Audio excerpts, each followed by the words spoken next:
afternoon, everyone. My name is Bryony McDonald, and I'm a Client Success Manager here at Leap. The Leap Client Success team focuses on helping our clients get the most out of Leap. Before we get started, I wanted to go through a few housekeeping rules for those of you who have not attended one of our webinars before. Firstly, if I could just get everyone to raise their hand using the little green hand icon in the top right-hand side of the screen so that I know that you can hear me. Fabulous. Thank you, everybody. That's awesome. We have a really nice number attending this afternoon. There's about 120 or so, which is a really lovely number. So please feel free to pop as many questions in the question box as you can, and I'll hopefully have time for some of those at the end. Today's webinar is in listen only mode, which means you can hear me, but I am unable to hear you. Again, that's where the question box comes in handy. Please type any of the questions throughout the webinar. I will attempt to answer at least a few of those, if not all, at the end of today's session. Otherwise, I will come back to you with some further questions from there, or answers as such. A little bit about me. Just shortly up on your screen, you'll be able to see me and my email address. If you have any further questions, feel free to email me after today. I'm a Client Success Manager focusing on New South Wales clients, but we do have about 8 of us nationally, and we have a group email which is clientsuccess@leap.com.au. So if you email your queries there, we're able to grab it state by state so that you'll be able to meet someone just like me, but within your area as well. Now I'm just going to quickly show you and let you know about what we're going to be looking at today, so what to expect from today's webinar. I don't want to go too deep into billing practices and finances because it differs firm by firm, but I wanted to just give a general overview about questions and things that we are receiving time after time, the same sorts of things, and then you can give me some feedback from there. The first topic is how to utilize the financial summary. Then we're going to move on to timesheet questions and add-ons, which you can have should you choose. Journaling disbursements from there. How to use the credit ledgers and assign credits to invoices. This is a big topic. How to drop and drag disbursements to invoices. How to change terms of invoices, and I'm just going to briefly touch on the new features which are available from the new release this week. I'm not going to go into them in detail as there will be an additional webinar next month, but I'll just let you know from a financial point of view a few of the things that are now available. Okie dokie, as we go through, I'm going to go into Leap for most of the webinar. If you need me to flick back to anything else at this point in time, just pop a question through and go for there. I'm going to start with the financial summary. So I'm going to go into Leap. In just a second, you should see it popping up on your screen.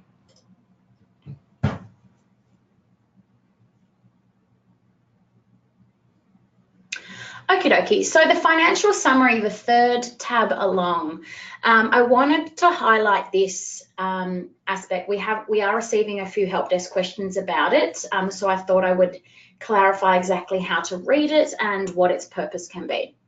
The financial summary is available to be read inside and outside of the office, so i.e. on the mobile aspects as well, the iPad, iPhone, Samsung, tablet, etc., etc.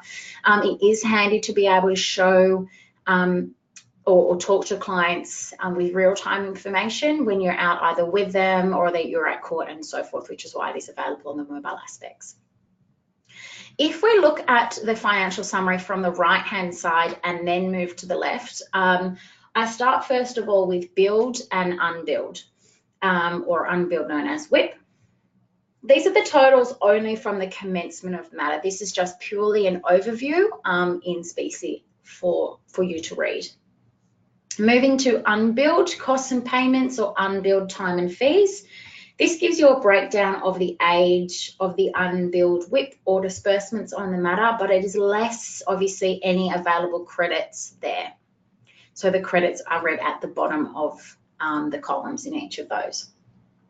These 4 options that I just highlighted do not include GST. So you can see next to each of the words is an asterisk, and if you follow down to the bottom left-hand side of this current window, there is an asterisk meaning amount excludes tax. So just so you know, that's exactly what that is there.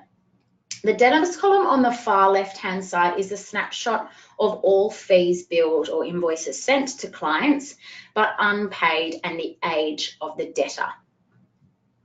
There are a few additional tabs here or additional items which I thought I would highlight, including the general trust, balance and available, controlled money trusts, investments, and so forth.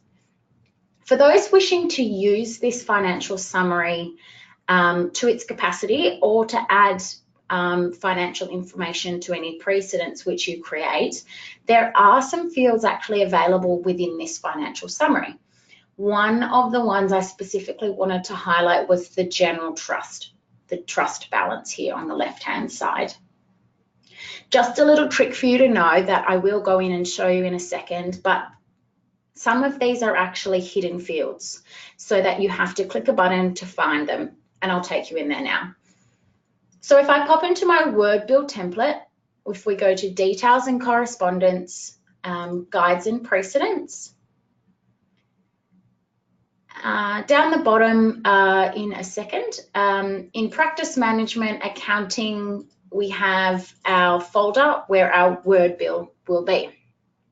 Now you can right click and edit this Word Bill. Alternatively, you can right click and duplicate this Word Bill and rename it, potentially to call it something else. In specie, what I'm trying to say is that you can have more than one Word Bill with slightly different availabilities. I'll breach more on this later. If I just right click and modify this precedent, in a second it's just going to be loading.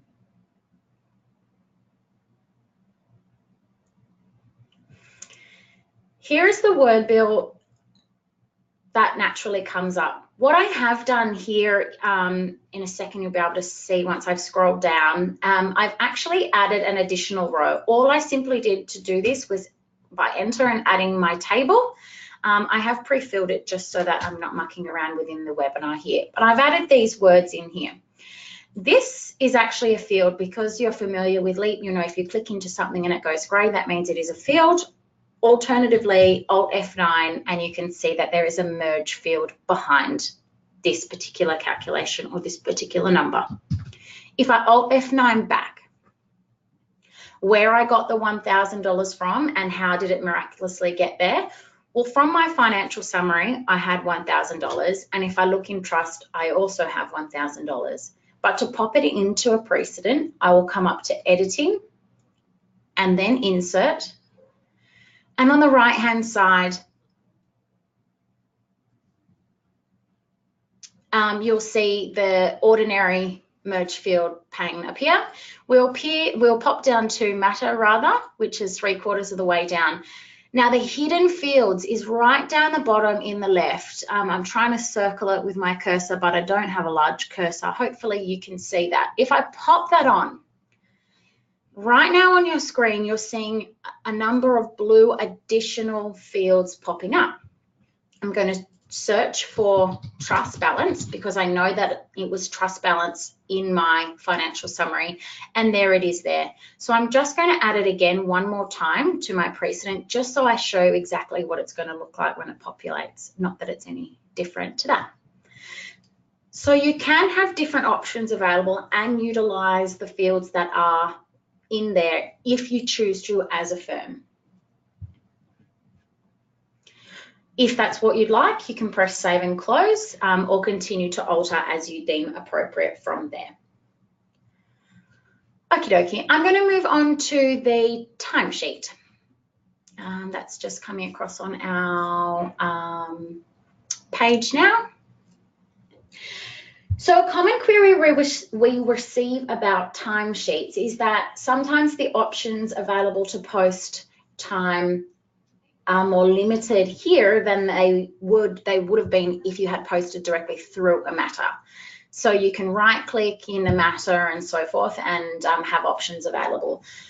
If you aren't familiar, these two columns which I've added here are billing and entered. I've added those to my timesheet, and you're probably wondering how on earth they got there. That's okay, I'll take you through that. These are handy. They obviously tell a little bit of a story behind the posted time as well, including if it has been previously billed or is currently on an invoice, meaning they are blue, but obviously giving more information in the billing column, which is second from the end. Also being entered by, so that's a useful one if you have assistants or secretaries that are posting time on your behalf. You could also add this row just to check, just to ensure that if you are out of the office while the posting is happening, once you come back in, you can be sure that that is there. Okay, how do we get them here? We'll just pop up to View and Format Columns. It's the only option available. So what will appear on the screen is just like within our Matter and being able to edit our table types, we can add whatever additional table types are there. So we can add fixed fee if that was appropriate. We might want to get rid of billing, or we don't mind not having the person entered by in there. It's up to you completely. You can set this up however you like to read your timesheet. The reason why I highlighted and wanted to specifically leave the billing option available in there is because with the green ones, so the green means that it has been posted successfully, but it is not yet billed on an invoice. If I click within that in that green space there, you have options available. From this tab, you can mark the time bill on a later invoice or not billable at all. Not billable is actually quite a highly used setting now. I guess settings, it's all right word. They're just options available, but being able to mark it not billable from the get-go, particularly if it's faster for all of the fee earners to be posting time via their timesheet versus Matter by Matter, having a section where they can mark it as not billable is extremely useful. If it's not for you, you can remove it from your columns, add it for some people and so forth, but I feel like it's a handy tip to know. Another good tip to know is if somebody is out of the office and utilising the mobile app, but unfortunately for whatever reason their time isn't posted or isn't coming across to the particular matters, or they can't see it on their timesheet when they do get back into the office, all they'll need to do is come up to Tools and Synchronize. This will naturally just rejig, basically wake up the services between Leap and Timesheet and all of the apps and so forth, or in other words, just had an afternoon coffee, and it's just waking the services back up. It should synchronize within a few seconds from there. Okay, now I'm going to move through to some different topics and get mostly into Leap from now. I'm going to move across to journaling disbursements in office accounting. So if I pop into Leap and into my office accounting tab, okay, I can see some questions coming through. Thank you very much. These are all great. I can get to some of these at the end. Thank you. First of all, a journaling can be used to either transfer a payment from one matter to another, or alternatively write off a payment. I'm just going to take us through how to transfer or journal a disbursement from one matter to another. From office accounting, let's record a new payment. So a payment, something that you have paid out of your office account to somebody on the matter. Or attached to the matter. It may be a barrister. In this case, I have popping up a trucking company. It doesn't really matter what it is, as long as you enter it correctly from there. Type in your payment or select your payment type. Make sure the matter's in there. the payment number if you're not already automatic, why you're paying it or your billing description, and the amount of the invoice or the amount of the payment. I'm just going to select $500, make my GST look really, really nice by unticking my including tax from there. That's all I need to do. So I have now registered my payment. You can put as much information in there as you like or as little, it's up to you. If we then realize there's 2 clients with the surname Stevens, or potentially you have just made an honest mistake and popped it in the wrong manner, without necessarily having to delete this or reversing it in any way, you can journal it. So we have recorded our payment here. It is an office payment out here. We then pop to the second button along from there, and it is new disbursement journal. In the journal type, it does give you the options to select write-off amount if you need to do that. Ordinarily, if you've paid it, you should recoup your fees.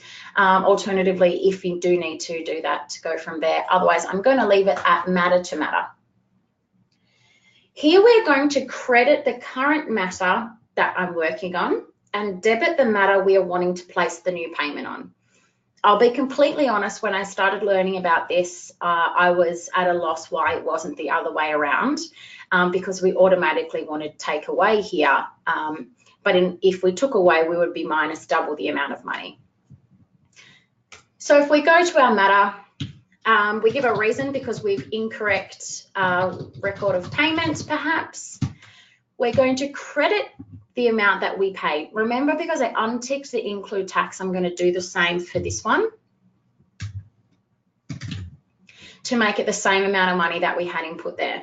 So I'm crediting the amount back onto this file to make it 0 again. Then I'm going to select the matter I accidentally didn't transfer it to.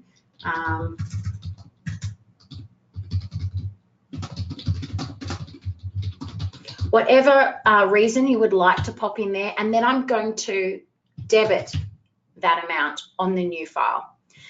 The most important thing here is just to remember that a credit and a debit must be the same amount of money. They must be the same tax code and so forth. Therefore, if the out of balance does not equal 0, you've made a mistake somewhere there. It's normally relating to the include tax or a tax code, so just do double check that, but it will warn you if you're out. Save and close there, and then you can see that I have then journaled a payment of the invoice incorrectly from this matter to this matter, from payment number 03 to disbursement journal number 6. So that has gone across to my new matter now.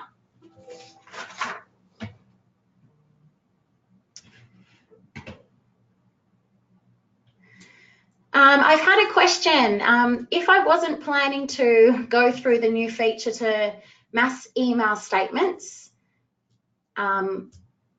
please go through the new feature to mass email statements, outstanding invoice. Thanks.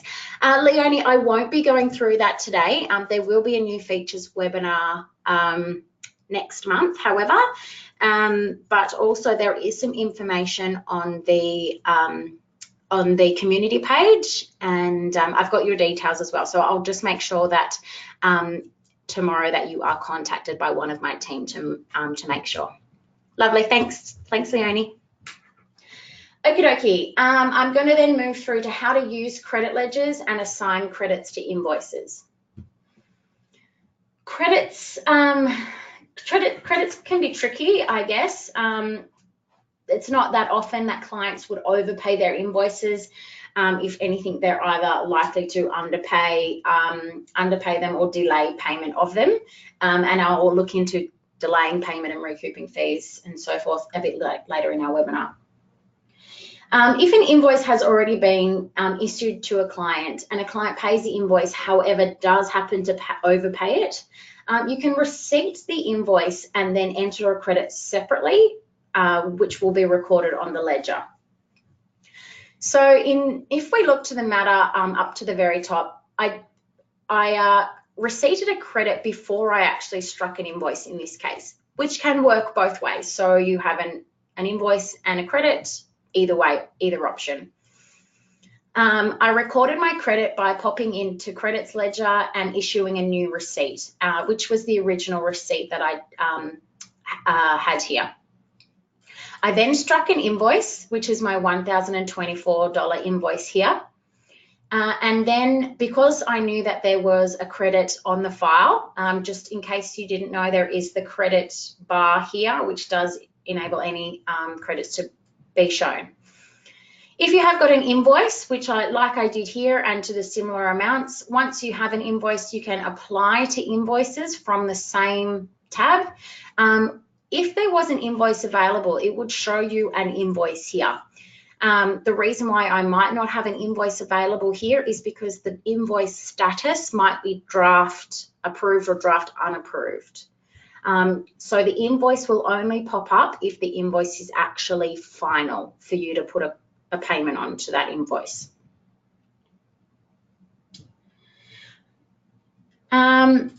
So I'm actually just going to put in a quick credit there. Anyway, for $100, Mr. Stevens paid cash. That's fine. Apply my 100 and save and close there. So you can see now that I do have an additional credit of 100. It's popped up there and it has popped up down the bottom, so that when I do run my invoice, it will actually give me the amount less the $100 down here. And in your Word bill, it will automatically note the credit which is available, offset the balance, offset it, and show a balance of the amount less 100. Alternatively, you can also journal a credit to another matter in the same client, for the same client. So for example, if a client overpays an invoice, however, this matter is now finalized. So if it were a conveyancing matter, say, and they chose to pay their invoice prior to settlement, once you have receipted the credit, you may then simply transfer it, the same as we were doing just before. If I pop into my credit ledger, I do have an option to new journal from there. You specify the matter and so forth, and you enter it just the same as you had previously done before. The other option which you can see here is the new refund. If a client wishes you to refund a credit, it is best to be completed as soon as possible after notification. It's best practice not to leave additional credits or overpayments floating around on files, as it may impact on monthly or quarterly reconciliation by your accountant. Okie dokie. Now I'm going to move to how to drop and drag disbursements into invoices that have been created. If I just pop into here, I'm just going to mark these two as billable on later invoices for a moment. So to do that, I'm just right-clicking there. I'm going to do a new invoice to make a draft. So I have my draft invoice here. Because I've marked those two time entries as a later invoice, they obviously haven't grabbed as soon as I have run my draft. If you then realize they need to be added, you can drop and drag them in. Alternatively, if there were no fees here, but the principal or a fee earner had said, oh, I've actually forgotten to add some time, you can always add new entries and drop them into the invoice. So the tip is here, or the trick, an unbilled time and unbilled disbursements can only be added to a draft invoice unapproved or draft invoice approved. Unbilled time cannot be added to a final print sent. So if I go to drop and I wanted to actually add that in, even though I had manually changed that, but I did actually mean for that to be dropped in, you can do that at any point in time. Similarly, you can do the reverse. If you got to this far, you've printed it, the principal has had a look at the tax invoice and then needed to take some time entries off without necessarily deleting them altogether or seeing and then potentially deleting somebody's billable time, you can similarly take them off the draft invoice. So that will just be able to do that. Just keep in mind that once you have set the invoice to final print and sent, you can't make any further changes. And then if you did require any further changes, you have to reverse that invoice from there. Now, once the invoice is ready to go, pretend that we marked it prints.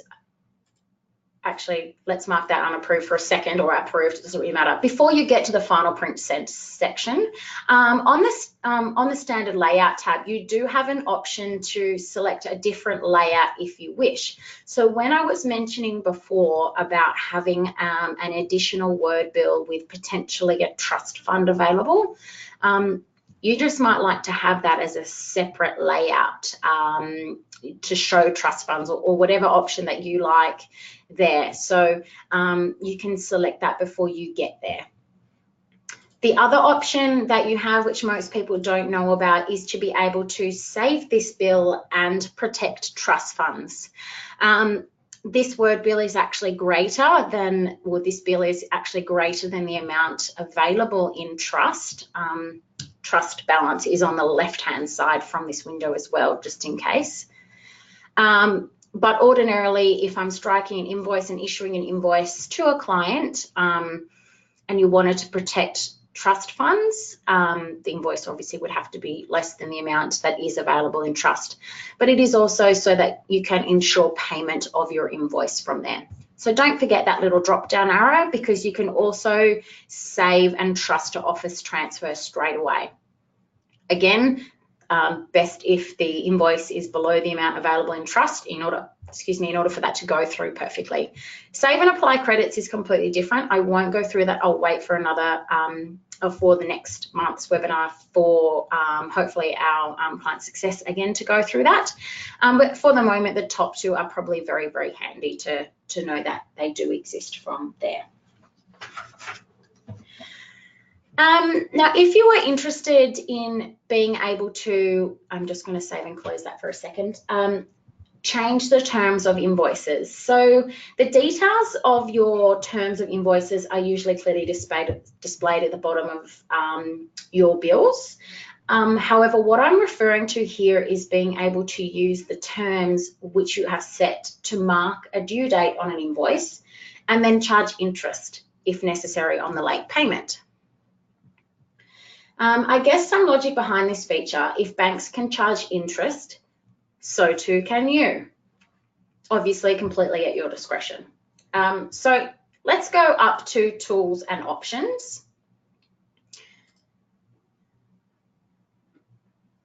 So now we'll go to invoices and invoice settings. Okay. So now we have our invoice settings here. These can be changed at any point in time. Just for the purposes of this webinar, I'm going to now override the 30 days and say that our invoice term is now 14 days, and we'll have a 2% interest rate there. And then I press save. That's all you need to do. Then if I pop back into Leap, I come up to the Office Accounting tab at the top, and then down to the fourth option of overdue invoices.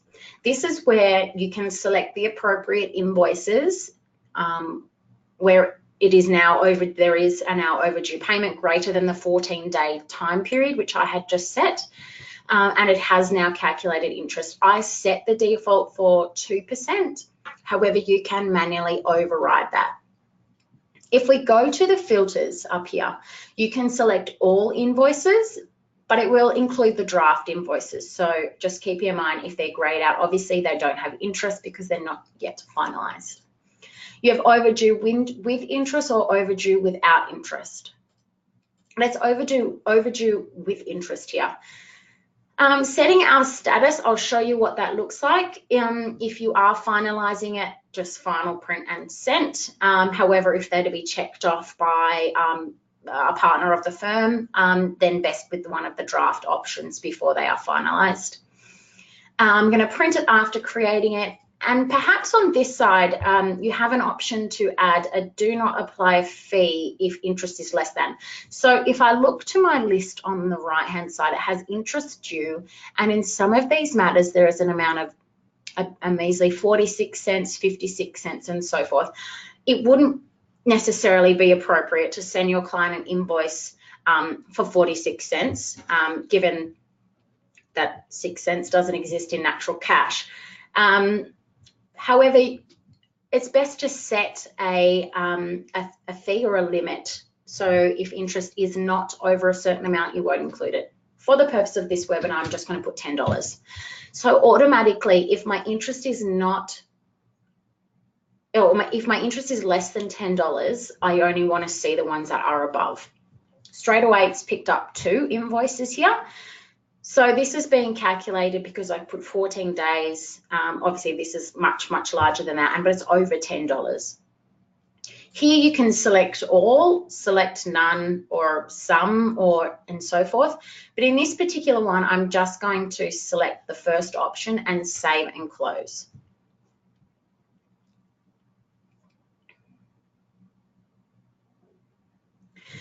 This pop-up that's just on your screen is just for me. Ordinarily, you can only run the interest once a month, which is appropriate. I've done 3 tests today, which is why it gives me the pop-up. But if you're just doing it monthly as required, then that won't pop up.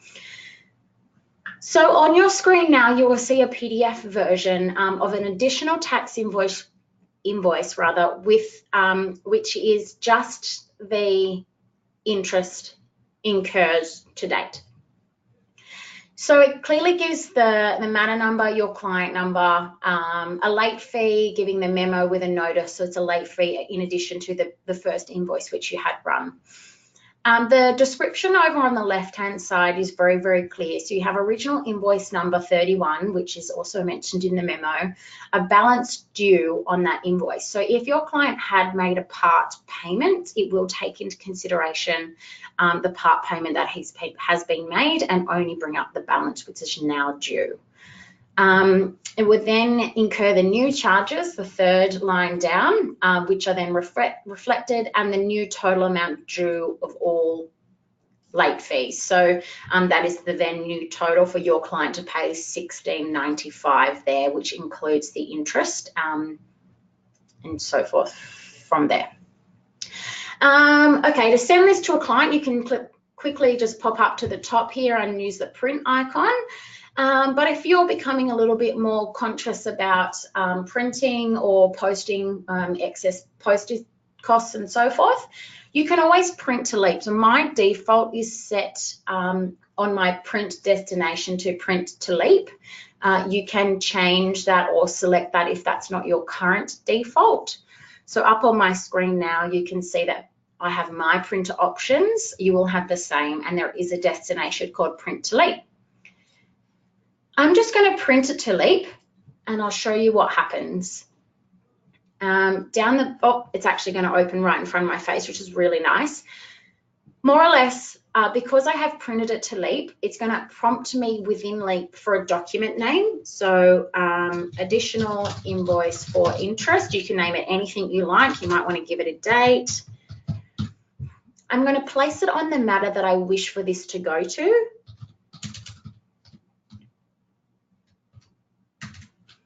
I think I was in this matter, yep, Stevens, and I'm going to save that there. Once I go back to details and correspondence, you can actually see that my PDF, in a second on the right-hand side in my correspondence, you can see that that PDF is now ready to be sent to the client. So quite quickly, without having to print anything out, you've saved that straight to the matter, right-click and email just as you would any other document out of there. You can print to leap on Word documents as well, or you can print into leap from the internet, just so that you know that those options are available from there. Now, some of the, I'm just going to pop down into here and show you or just talk to you actually about some of the newer features. So some of the new features, some have kindly mentioned some questions in the question box, which I really, really love. Is there an option to send bulk invoices across multiple matters out automatically? That was from Philip Ryan, I appreciate your question. Yes, there is. That is now available from the release this week. It will be covered in full at our next webinar, however, but there is some information on the community page, and I'll make sure that somebody in your state contacts you tomorrow about this, just to make sure, and if you wanted to go through it online with that person, or they'll talk you over it through there. But excellent question. Thanks so much, Philip, for that. So I'll quickly just mention there's statement mailing, so being able to email or print multiple statements in bulk. So Philip, that's the answer. That one is now available and it will be in detail next month. Additionally, there's adding a payment or a disbursement security limit for staff members. So I guess in specie that might be, say, a limit of $500 per staff member. They can draw a check or issue a payment for up to that amount, and anything greater, obviously they might have to visit accounting or get a partner to sign off on it. It can be flexible on the amount that you wish. You may want to put $1,000, but it's just setting limits, which is now available. Adding a billing category to new matters. So a category can be set up by you. Some examples of categories include monthly or bill on completion, whatever you like. And then you can create invoices using the billing category. So if you are a firm that issues invoices monthly, this one will be nice and handy for you. Everything will then be set to a monthly billing cycle, and then you can basically run all invoices at the end of the month in bulk from there. There are a few more details of which are on our community page. However, there will be some information released in the next week or two about next month's webinar. So I really think that from an accounting point of view, there's lots of beautiful new features. So if you are interested in jumping onto that, just keep your eyes peeled for that webinar, which won't be too far away. Now, I just have a bit of a poll to do. I've written a question down. I've discussed something this afternoon which I thought was particularly handy and not many people know that they could do. So I'm just going to pop the poll up on the screen now. So the question is, when adding an additional disbursement to an invoice, the invoice status can only be, please select one of the following options.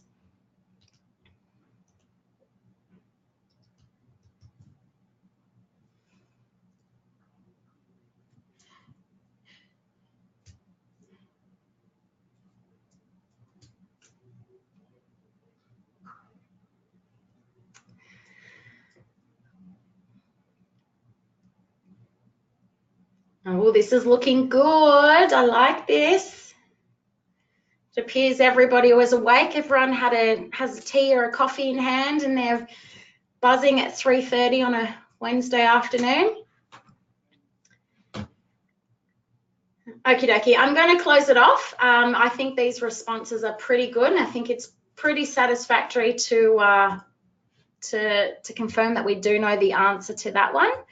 Coming up on your screen right now. So when adding additional disbursement to an invoice, the invoice status can only be, it was a trick question because it could have been A or B, but it is actually D. Draft approved or draft unapproved. So well done to everybody. That's really, really great. We had a really small amount, only 2%, that wanted to add a disbursement to a final invoice. Just remember that you would have to reverse that to be able to add an additional disbursement on there, or alter the fees in any way from there. Okie dokie, so I'll jump back. Okay, now I'm going to jump and have a couple of questions now. I'm just opening my screen a little bit larger so I can read them.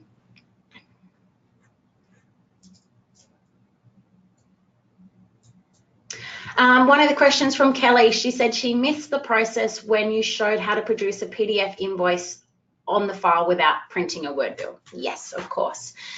She asked me to go back. I will pop back into Leap and I'll show you exactly how I did that. So I guess within Office Accounting, potentially any invoice that had been finalized. I might just finalize this to show you.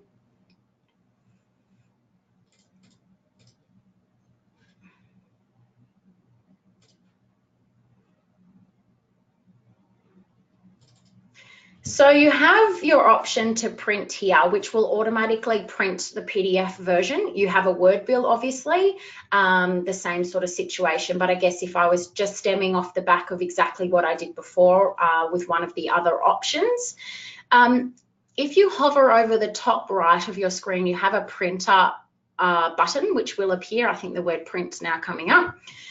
If you click on that, one of your destinations, you can change the default. Instead of being to print straight to your printer, you can actually change it to print to Leap. So this is a function, if you're on Windows 7, I believe you won't have this function, but there's not very many clients left on Windows 7, I believe, but you can contact me if you are, alternatively, Kelly.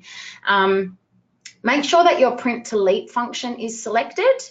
Once it is, you can print, and it will then flash me Leap or bring up Leap. It's going to flash down in the bottom of my screen, bring up that printed document screen for you to call it whatever you like, rename it anything, select your appropriate matter you wish to save that directly into, and it will be there ready to go so that you don't have to double dutch. I think that's quite a good option for trust statements for the end of financial year. If you're a bigger firm that has a lot of trust statements that you have to send out to clients for regulation purposes, just being able to print and save it to the matter and then go in and email directly might work best for you. I'm just going to go through. Wow, there's a real lot of questions. Thank you so much. These are absolutely fabulous. I'll make sure I get back to each of one of you. Sorry, I'm just going to go through, and a couple of them are duplicate. I'm just working through.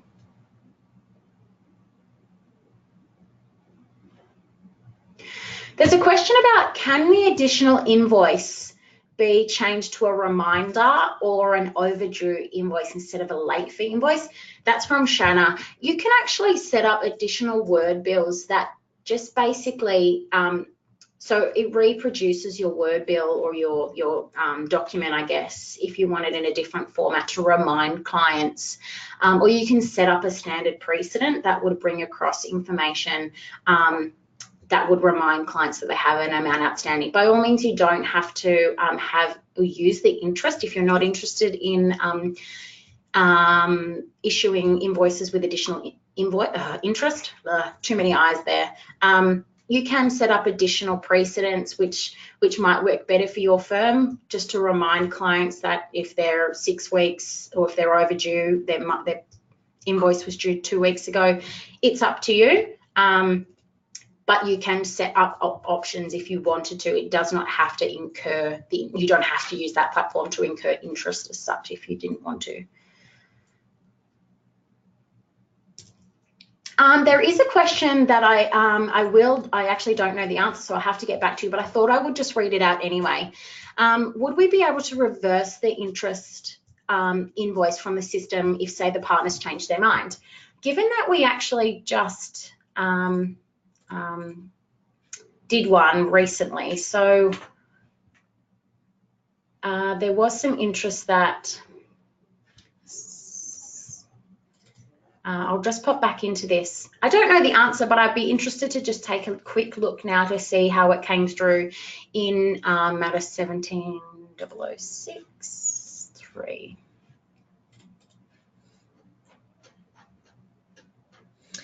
So if I went up to here, so this is where the additional invoice or for the interest had been incurred on this particular file.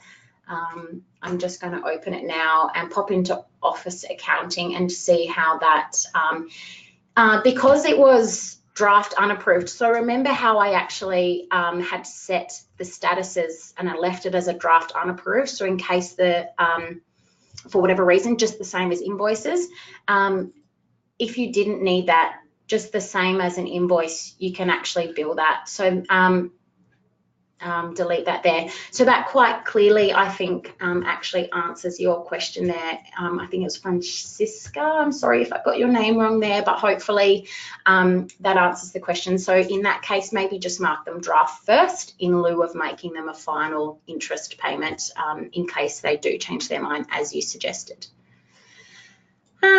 Look, I might leave it there for questions. There's still a ton pouring through, and I really appreciate everything that you're asking today, lots of which I love, and I'll come back to you on. But just do remember that all of this information we have discussed today is outlined in detail in the help documentation on the community page. Alternatively, if you do get stuck, you can chat from the community page as well, and our team are here to assist you. Logging a support call, just email support@leap.com.au. If it's me you're after, or anyone generally in client success, our email address is clientsuccess@leap.com.au. But I think that brings our webinar to a close for today. I really appreciate you taking the time to join me and talk about some fun billing things. I know it's quite hard to always make billing fun, but I really appreciate that you joined me. Thanks so much for watching, and I look forward to helping you get the most out of Leap within 2018. Have a lovely afternoon, everybody.